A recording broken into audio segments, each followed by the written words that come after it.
নমস্কার বন্ধুরা, welcome to soulful tarot channel. আশা করি তোমরা সবাই ভালো আছো, সুস্থ আছো, পজিটিভ আছো এবং পজিটিভভাবে নিজের জীবনে এগিয়ে যাচ্ছ। তো আজকে আমরা রিডিং করতে চলে এসেছি এবং আজকে রিডিংয়ে দেখব তোমার যিনি পার্টনার রয়েছেন তার ডিপেস্ট ইমোশনস তোমার জন্য কি এবং নেক্সট অ্যাকশন সে কী নিতে চলেছে। তোমরা যদি নো কন্ট্যাক্ট সিচুয়েশনে থেকে থাকো বা কোনো রকম সেপারেশনে থেকে থাকো বা ডিভোর্স টাইপের কোনো কিছু চলছে বা অন অফ কন্ট্যাক্ট চলছে, যে ঠিকঠাক কথা হয় না, বা তোমার ভেতরেও কিউরিয়াসিটি আছে, তুমি হয়তো সঠিক জানো না যে তোমার পার্টনার তোমাকে নিয়ে কী ভাবছে, অ্যাকচুয়ালিতে সে তোমাকে নিয়ে কিছু ভাবে কি ভাবে না, ফিউচারে কোনো প্ল্যান আছে কি না, তার ডিপেস্ট ইমোশনস, ঠিক আছে, মানে মনের যে একটা কোণা, মানে মনের ভেতরে অ্যাকচুয়ালিতে তোমাকে নিয়ে তোমার পার্টনারের কি চলছে, অ্যাকচুয়ালিতে সে তোমাকে কি ভাবছে, তোমার জন্য কি ফিলিংস রাখছে, সেটাই আজকে রিডিংয়ে আমরা ক্যাচ করব।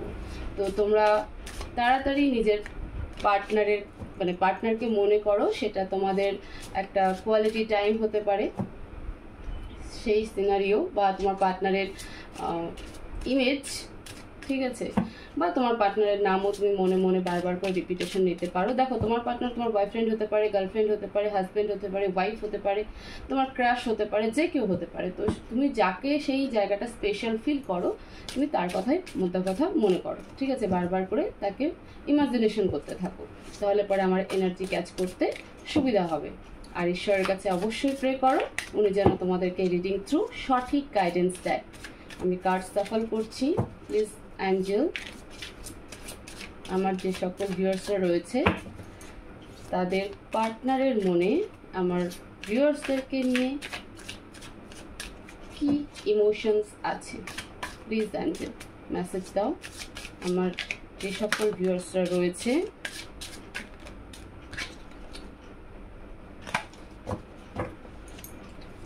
তাদের যিনি পার্টনার রয়েছেন তার মনে আমার ভিউয়ার্সকে নিয়ে কি ফিলিংস রয়েছে, ডিপেস্ট ইমোশনস কি।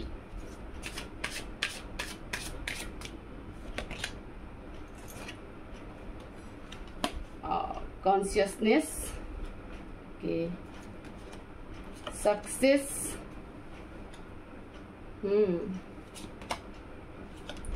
Going with the flow, okay, the lovers,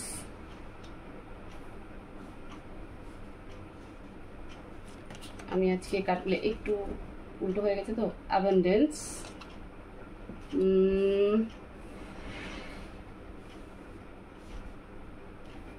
এক সেকেন্ড আমি এই ডেকটাকে সরিয়ে দিই,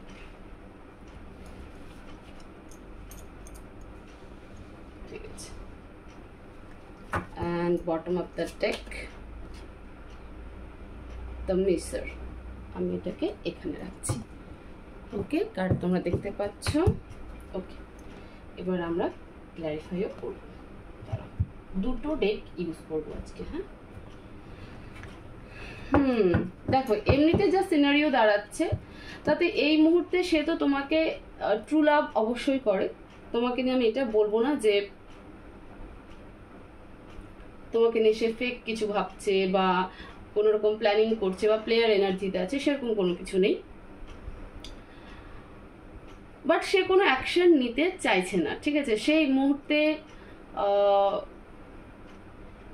নিজের কেরিয়ার নিয়ে, নিজের লাক্সারিয়াস নিয়ে, নিজের জীবনের কিছু এম রয়েছে সেটা নিয়ে ব্যস্ত, এবং তোমাদের মাঝখানে হয়তো, মানে তোমাদের দুজনের মাঝখানে হয়তো কোনো রকম কনফ্লিক্ট হয়েছে, সে কারণে তোমাদের দুজনের ঠিকঠাক কন্ট্যাক্ট হচ্ছে না। তো এই মুহূর্তে সে কোনো অ্যাকশন নিতে চাইছে না, এই কারণ অনুযায়ী আমরা যদিও আরও ক্ল্যারিফাই করব, সে সময় অনুযায়ী চলতে চাইছে, মানে কোনো তাড়াহুড়ো করতে চাইছে না। বাট তোমাকে নিয়ে সে কিন্তু অবশ্যই একটা পজিটিভ ইমোশনস তার ভেতরে কিন্তু রয়েছে। প্লিজ অ্যাঞ্জেল, এখানে কনসিকুয়েন্সনেসের কার্ড কেন, clarify consequences, please Angel.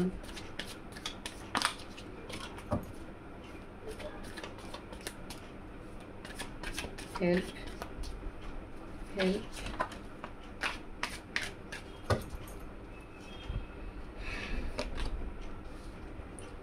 the sun and 7 of Cups,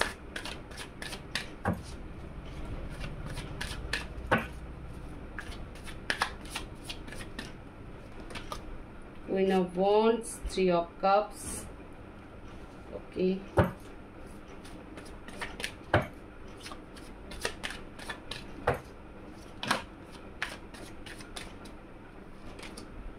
Four of Swords, Ace of Swords,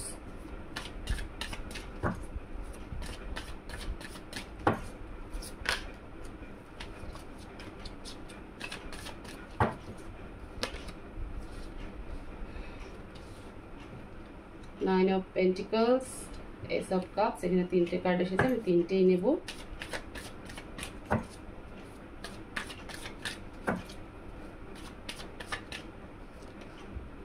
Knight of Wands and 5 of Swords.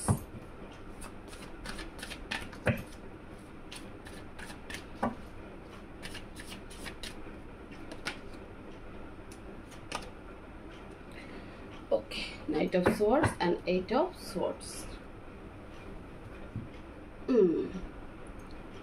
I guess তোমরা কার্ড দেখতে পাচ্ছ, আমি কার্ডগুলোকে আরেকটু রিঅ্যারেঞ্জ করে নিই, তাহলে পরে গিয়ে বুঝতে সুবিধা হবে। ওকে,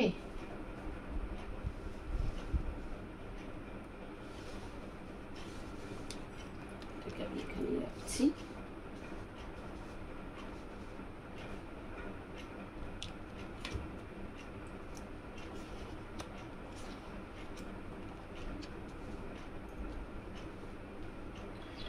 ওকে, ফুলফিল দেখতে পাচ্ছ? ফুলফিল দেখতে পাচ্ছ। ওকে, এবার আমি বলছি, হ্যাঁ, তোমাকে নিয়ে তোমার পার্টনারের মনে অ্যাকচুয়ালিতে কি রয়েছে বা ডিপেস্ট ইমোশনস কি, এবং তার নেক্সট অ্যাকশনও কি হবে, তাই তো? ওকে, আগে ডিপেস্ট ইমোশনস বলি। আমি আগেই বলেছিলাম যে তোমাকে নিয়ে আমি এটা বলবো না যে তোমাকে সে তোমার সাথে কোনো প্লেয়ার এনার্জিতে রয়েছে, বা তোমাকে সে মানে একটু খারাপ চোখে দেখে, বা তোমাকে নিয়ে অন্যরকম ফিজিক্যাল শুধু অ্যাট্রাকশন রয়েছে, তোমার সাথে ট্রু লাভ নেই, এটা আমি বলবো না। অবশ্যই তোমাকে সে প্রচণ্ড ভালোবাসে এবং তোমার সাথে আবার নতুন করে সব কিছু ঠিক করতে চায়, নতুন করে সব কিছুকে শুরু করতে চায়, একটা ফ্রেশ স্টার্ট অবশ্যই সে করতে চায়। বাট তার জীবনে তুমি ছাড়া আরও কেউ আছে, ঠিক আছে? সেই কারণে হয়তো তোমাদের দুজনের মধ্যে কনফ্লিক্ট হয়েছে, এবং সে সেই কারণেই বারবার ভয় পাচ্ছে যে তোমার সাথে কথা বলতে আসলে পরেই আবারও তোমাদের দুজনের মধ্যে আর্গুমেন্ট হবে, মিসআন্ডারস্ট্যান্ডিং হবে। সে তোমাকে কোনোভাবেই বোঝাতে পারছে না যে সে তোমাকে কতটা ভালোবাসে, মানে তোমার পার্টনার তোমাকে কতটা ভালোবাসে, তুমি তার কাছে কি জায়গায় থাকো সেটা সে তোমাকে বোঝাতে পারছে না। তোমাকে সে একটা মানে স্ট্রং লেডি বা ম্যান যেটাই বলে থাকো না কেন, কারণ তোমার পার্টনার ছেলে না মেয়ে সেটা তুমি ভালো জানো। এখানে কোনো জেন্ডার স্পেসিফিকেশনের রিডিং নেই, এখানে এনার্জি বেসড রিডিং, ঠিক আছে? তো ছেলে মেয়ে দুজনেই তোমরা দেখতে পারো, উভয়ই দেখতে পারো। তো যাই হোক, তোমার পার্টনার যেই হোক, সে ছেলে হোক মেয়ে হোক, সে তোমাকে একটা ড্যাশিং, ঠিক আছে, একটা স্টাইলিস্ট, একদম যেমনটা সে ভাবে সেরকম তুমি, এবং হতে পারে যে তোমরা নিজে মানে ওয়ার্কিং ওম্যান, ঠিক আছে, তোমরা এরকম নয় যে হাউস ওয়াইফ, কিন্তু তার লাইফে যিনি আছেন তিনি কিন্তু হাউস ওয়াইফ, তিনি তেমন কিছু করেন না। এখানে আরও একটা জিনিস দাঁড়িয়েছে যে তার তোমাদের দুজনের সম্পর্কের মধ্যে কোনো বাচ্চা মানে বেবি ইনভলভ রয়েছে, যে কারণে সে লর্ডস অফ কনফিউশনের মধ্যে দিয়ে রয়েছে। তার ভেতরে অনেক প্রশ্ন যে সে কি করবে, কিভাবে যাবে, আদতেও কোনটাকে ছেড়ে দিবে, সে ছাড়তে চায় না কোনোটাই, বাট সে তোমাকে সাথে নিয়ে চলতে চায়। কেন সাথে নিয়ে চলতে চায়? কারণ তোমার কাছ থেকে সে খুব সুন্দর এনার্জি পায়, তোমার কাছ থেকে সে মোটিভেশন পায়, তুমি তার জীবনের একটা লাকি চার্ম। তার মনে হয় যে তুমি থাকলে সে জীবনের সমস্ত ফিল্ডে, সমস্ত জায়গায় সাকসেস পেতে পারে, ঠিক আছে? সাকসেসের চাবিকাঠি যদি কিছু থেকে থাকে তোমার পার্টনারের কাছে, সেটা হলো তুমি। আমি এটা বলবো না যে তুমি ফাইন্যান্সিয়ালি তাকে হেল্প করে তাকে গ্রোথ করছো, তার গ্রোথ আপে কাজ করছো, সেটা নয়। থাকে না আমাদের জীবনে কিছু মানুষ থাকলে পরে আমরা ভীষণ এনার্জেটিক থাকি, আমরা ভীষণ অ্যাক্টিভ থাকি, আমাদের কাছে মনে হয় যে আমার 90% প্রবলেম এখানেই সলভ, যে ওই পার্সন আমার জীবনে আছে। ওকে, তো তোমাকে কিন্তু সেইভাবেই দেখে, তোমার প্রতি সে ভীষণ ইমোশনাল। তোমার পার্টনার তোমাকে নিয়ে যেটা ফিল করে সেটা হলো যে তুমি তার জীবনের সমস্তই খুশি, তোমার সাথে তার সময় খুব ভালো কাটে, তোমার সাথে ডিসকাশন তার খুব ভালো হয়, তোমার সাথে একটা ফ্রেন্ডলি রিলেশন খুব সুন্দরভাবে কাটানো যায়। তুমি এমন একটা পার্সন তার লাইফে যাকে ছাড়া জীবন নয়, ঠিক আছে? সেটা যেরকমই হ্যাপিনেস হোক না কেন, সেটা সব থেকে বেশি সে তোমার সাথে ফিল করে। বাট তোমাদের দুজনের সম্পর্কের মধ্যে আমি বললাম যে কোনো বেবি অবশ্যই ইনভলভ রয়েছে, সেটা তোমার দিক থেকে হোক যে তোমার পার্টনারের দিক থেকে হোক। ফলে তোমার পার্টনার কিন্তু ভীষণভাবে কনফিউশন, লর্ডস অফ কনফিউশন, মানে এত কনফিউশন রয়েছে যে সে বুঝতেই পারছে না যে তার কি করা উচিত এবং কি করা উচিত নয়।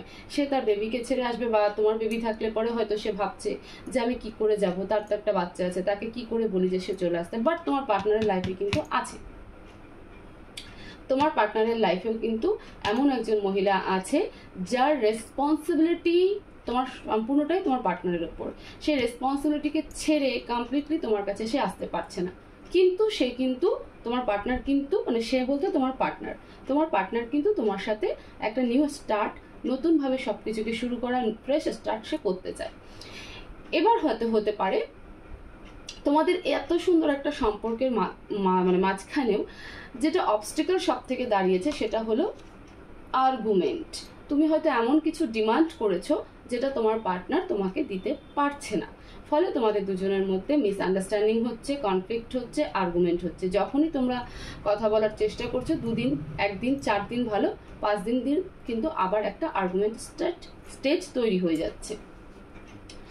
তোমার পার্টনার রীতিমতো সবসময় এটাই ভাবতে শুরু করেছে বা এটা নিয়ে থিঙ্কিং করে যাচ্ছে যে বাইরের সবাই ভালো আছে, আমি যে জিনিসটাকে নিয়ে ভালো থাকবো, কেন আমার কাছ থেকে সেটাই বারবার করে চলে যাচ্ছে। সে এখনো পর্যন্ত কিন্তু এটাই ভাবছে যে কি করে এই সম্পর্ককে ঠিক রাখা যায়। সে তোমাকে যেতে দিতে কোনোভাবেই চায় না, সে তোমাকে নিজের কাছে রাখতে চায়। কিন্তু সে এটাও বুঝতে পারছে যে তোমার নিজের কিছু ইম্যাচিউরিটি ডিসিশনস, ঠিক আছে, নিজের কিছু ইম্যাচিউর ডিসিশনস তাকে কিন্তু রিগ্রেট ফিল করাচ্ছে এবং নিজেকে সে স্টাক ফিল করছে যে আমি কোথায় বাধা পড়ে গেলাম। বললাম না যে তুমি তার কাছে লাকি চার্ম, তোমার মানে তার জীবনে, তোমার পার্টনারের জীবনে যদি সাকসেসের চাবিকাঠি বলে কিছু থেকে থাকে সেটা হলো তুমি। তোমাকে ছাড়া তোমার পার্টনার এক পাও চলতে পারছে না, এক পা যে হাঁটবে সেটা কিন্তু সে করতে পারছে না।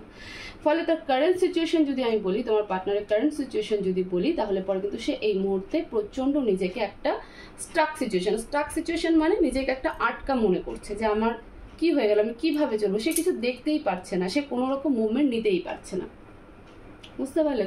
এবং তার এই রিগ্রেটটাও আছে, কারেন্ট সিচুয়েশনে তার এই রিগ্রেটটাও আছে যে সে নিজের জীবনে তোমাকে নিয়ে বা তোমাকে ধরে রাখার জন্য কিছু ইম্যাচিউরিটি দেখিয়েছে, যেটা তার দেখানো উচিত ছিল না।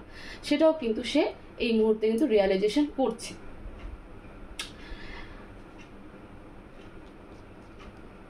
আর কি ডিপেস্ট ইমোশনস সে তোমার কাছে আসার জন্য ব্যস্ত, এটা আমি অবশ্যই বলবো। সে তোমার জীবনে আসার জন্য ব্যস্ত, বাট তার মনে হচ্ছে যে গেলেই আবার ফাইট শুরু হবে, ঠিক আছে? এবং তার আবার ইমোশনস হার্ট হবে। তুমি হয়তো তাকে বুঝতে চাইবে না যে সে এক্স্যাক্টলি কি বলতে চাইছে।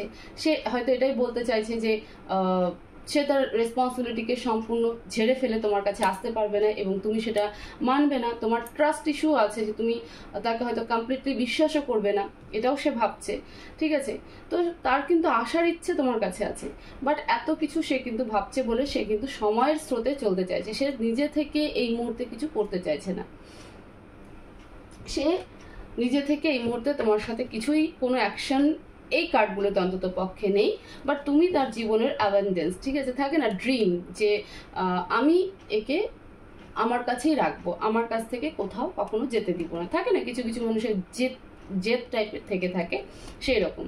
কিন্তু ডিপেস্ট ইমোশনসে যদি বলি যে তোমাকে নিয়ে ফেক কোনো কিছু, সেরকম ফেক কিন্তু কিছু নেই। তোমার পার্টনার কিন্তু তোমাকে অ্যাকচুয়ালিতে প্রচণ্ড ভালোবাসে, ট্রু লাভ যাকে বলে, সেটা কিন্তু তোমার পার্টনার তোমার সাথেই ফিল করে, ঠিক আছে? বাকি অন্য কোথাও কিন্তু এত ইমোশনস নেই। রেসপন্সিবিলিটি আছে, সেই রেসপন্সিবিলিটির কারণে তোমাদের দুজনের মধ্যে এরকম সিচুয়েশন ক্রিয়েট হচ্ছে, বাট তোমার পার্টনার তোমাকে কিন্তু সেই চোখে দেখে না। তোমার পার্টনারের সমস্ত ইমোশনস কিন্তু তোমার সাথে জুড়ে। এবং আরও একটা কথা বলবো, তোমাদের সম্পর্ক কিন্তু একটা লং টার্মের সম্পর্ক, মানে এমন নয় 6 মাস 1 বছরের মধ্যে সম্পর্ক স্টার্ট হয়েছে। আমি যতটা দেখতে পাচ্ছি মিনিমাম তো 8 থেকে 9 বছরের সম্পর্ক, মিনিমাম। ঠিক আছে, হতে পারে অনেকের 1-2 বছরের মধ্যে এরকম কোনো সম্পর্ক স্টার্ট হয়েছে, বাট ম্যাক্সিমাম এনার্জি কিন্তু 8 থেকে 9 বছরেরই দেখা যাচ্ছে। এবং যেহেতু এখানটাতে আমি বলবো যে তোমার পার্টনারের লাইফে তুমি বাদ দিয়েও এমন কেউ রয়েছে যে তার রেসপন্সিবিলিটি এবং বেবি যেহেতু ইনভলভ, হতে পারে তোমরা দুজনেই কিন্তু এক্সট্রা ম্যারিটাল অ্যাফেয়ারে যুক্ত, এটাও কিন্তু হতে পারে। এবার দেখবো তোমার পার্টনার নেক্সট অ্যাকশন কি। প্লিজ ডিভাইন, আমার ভিউয়ার্সের যিনি পার্টনার রয়েছেন উনি কি আমার ভিউয়ার্সের জন্য কোনো অ্যাকশন নেবেন? নেক্সট অ্যাকশন কি আমার ভিউয়ার্সের পার্টনারের? নেক্সট অ্যাকশন কি please Angel? Next action, next action. 4 of Pentacles, King of Swords, Ace of Wands.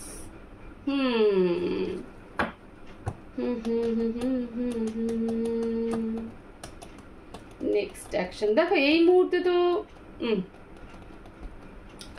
এই মুহূর্তে কোনো নেক্সট অ্যাকশন কিন্তু আমি দেখতে পাচ্ছি না, কিন্তু তোমার মধ্যে অনেক গ্রোথ হবে। নেক্সট অ্যাকশন এই মুহূর্তে দেখতে পাচ্ছি না, ঠিক আছে। সে একটা অভিমান নিয়েও বসে থাকবে যে আমাকে সে বুঝলো না, বাট তোমাদের দুজনের মধ্যে কিন্তু স্টার্ট, মানে একটা নতুন স্টার্ট কিন্তু হবে। সেটা আলটিমেটলি খুব বলবো না যে আমি 5-10 দিন বা 15 দিনের মধ্যে, মিনিমাম 1 মাস, মিনিমাম 1 মাস, 1 থেকে 1.5 মাস, ঠিক আছে। তার আগে কিন্তু তোমার পার্টনার কোনো অ্যাকশন নেবে না, তার আগে তোমার পার্টনার তোমাকে নিয়ে ভাববে। এবং 1 থেকে 1.5 মাস পরে গিয়ে তোমার পার্টনার তোমার দিকে প্রপোজাল নিয়ে আসবে, বাট সেটাও তখন যখন তুমি নিজের মধ্যে সম্পূর্ণ একটা অন্য পার্সনে কনভার্ট হবে। তুমি এখন যে এনার্জিতে আছো সেখান থেকে তোমার অনেকটা হাই এনার্জি কিন্তু আগামী 1 থেকে 2 মাসের মধ্যে তোমার হবে, ঠিক আছে, হবে। এবং তুমি নিজেও চেষ্টা করবে, ফলে তোমার ভেতরে একটা আলাদা রকম গ্লো, আলাদা রকম পার্সোনালিটি, আলাদা অ্যাটিটিউড, ঠিক আছে, সম্পূর্ণ পজিটিভ অ্যাটিটিউড থাকবে। তখন তোমার পার্টনার কিন্তু তোমার দিকে আবার আসবে, তখন তার মনে হবে যে না এবার আমি যাই। বাট নেয়ার 7-10 দিনের মধ্যে যদি বলি, তাহলে 7-10 দিনের মধ্যে কিন্তু তেমন কোনো অ্যাকশন নেই তোমার পার্টনারের, ঠিক আছে। তো শুধু মিথ্যে কথা বলে তো কোনো লাভ নেই যে না তোমার পার্টনার অ্যাকশন নেবে, এই করবে সেই করবে, সেরকম কিন্তু কোনো কিছু নেই। তো গাইডেন্স দেখি যে এই মতো অবস্থায় তোমার কি করা উচিত। প্লিজ অ্যাঞ্জেল, এরকম সিচুয়েশনে আমার ভিউয়ার্সদের কি করা উচিত? প্লিজ ডিভাইন গাইড করো আমার ভিউয়ার্সের জন্য মেসেজ, আমার ভিউয়ার্সের জন্য মেসেজ।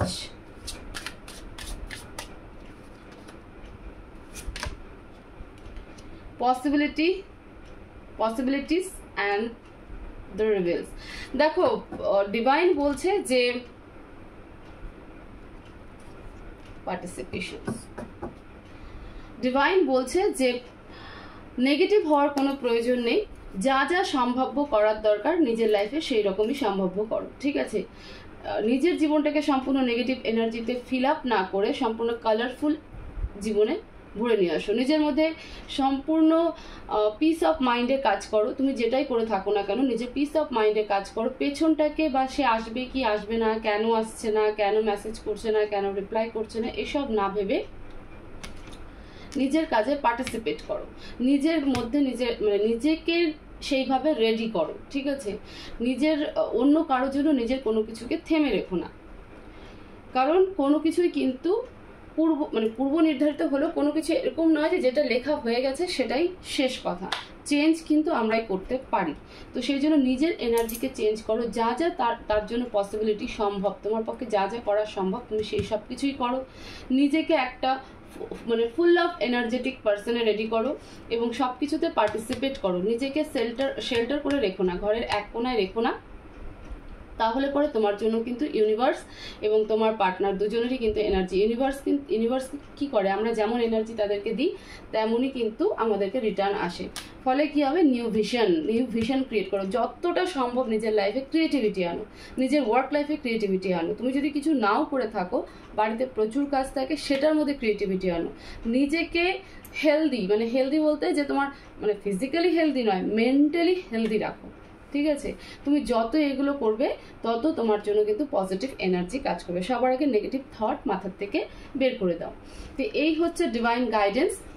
হোপফুলি এই রিডিং তোমাদের অনেকটা হেল্প করবে নিজেদের সম্পর্কে জানতে। রিডিং ভালো লাগলে পরে বা ভালো লেগে থাকলে পরে অবশ্যই